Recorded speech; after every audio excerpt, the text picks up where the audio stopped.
अस्तंबा डोंगर म्हणजे अश्वत्थाम्याचा. हो. त्याच्यामागे तोरणमाळ नावाचं गाव आहे. बरं. हां. तिथे शंकराचं मंदिर आहे. हां. तिथे रात्री 12 नंतर ऋग्वेदाच्या ऋचा तुला ऐकायला येतात. कोणतरी म्हणतोय. हा बरं. अनुभव मी घेतलेला आहे.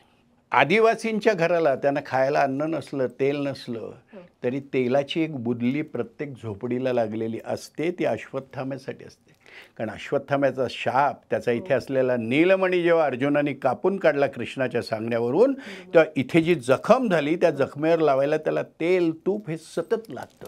बरोबर. आणि त्यासाठी तो फिरत असतो आणि त्या आदिवासी ते तिथे त्याच्यासाठी ठेवतात.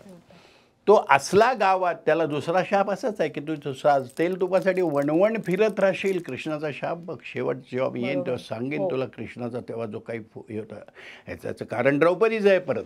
बरोबर. तर तो जे काही आहे त्यात त्या तोरणमाळ इथे तिथे तो जातो. मागच्या बाजूनेही तो जाऊ शकतो. म्हणजे इथून त्याला कोण येताना दिसलं, वरून दिसलं ना, आणि त्याला भेटायचं नसलं का तो मागच्या मागे निघून जातो. बरं. हां, मागच्या पारावर. आणि तिकडे ते शंकराचं दर्शन घेतो आणि मग तो पुढे कुठेही जातो. मग नाशिकला जातो, यमुनेच्या काठी बसतो, इथे बसतो.